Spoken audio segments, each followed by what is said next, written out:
So the way you can use this out in the world, just to give you a little quick story, I was sitting on a patio in Barcelona and doing some work out there. I had my laptop out, just kind of by myself, enjoying a nice glass of Rioja, and a couple comes out. And they sit just over in a couch not too far from me, probably from here to where Christina is. And they start talking. They were English speaking, so I struck up a conversation with them because there are very few English speaking people that I run into except the folks that were there with us. And we started talking and found out they were from Toronto, and they asked me why I was there.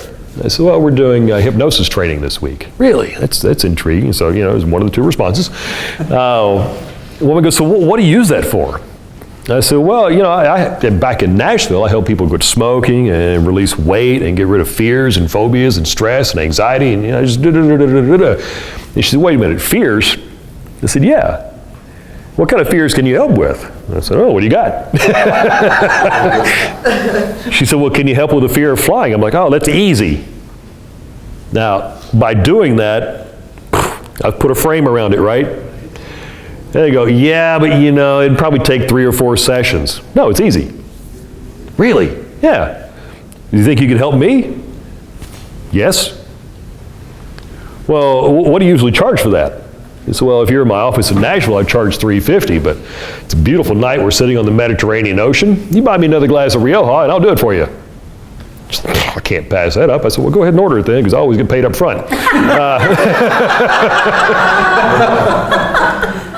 And she said, okay. So they ordered a glass of wine, and we had a nice little conversation for a couple minutes. And when my wine arrived, then we started to do some work, because I get paid first. And started having a conversation with her, not unlike what I did with David a few minutes ago, asking a few questions, right? Spun her a little bit and see her going like, whoa, I don't, but I, and just for the fun of it, she's sitting here, and I said, do you mind if I borrow your arm? I didn't say, give me your arm. I said, may I borrow it? See what that does? When you say, I want to borrow this, they're giving you permission. You can have control of this. So I take her arm, and I'm doing something similar to what I did with my friend over here a few minutes ago, and went, sleep. And she went, and her head went, bam, landed on my lap. And her husband looks at me and goes, you got to teach me that. Okay, come to my training. And I blitzed her, you guys have been through the blitz a little bit. So I blitzed her some and, brought her back up, tested her, and everything's great. And she's no fear of flying, can't connect with it anymore. She feels fantastic.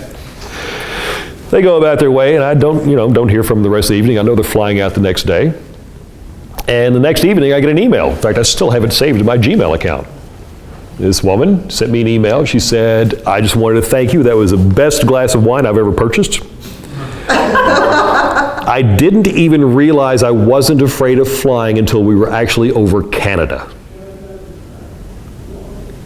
She was in the Barcelona airport, hitting the duty-free store, shopping, buying all kinds of crap. Got on the plane, flew all the way home, got over Canada and realized, wait, I'm usually afraid of flying. But I can't even connect with it. And the whole thing took less than 10 minutes.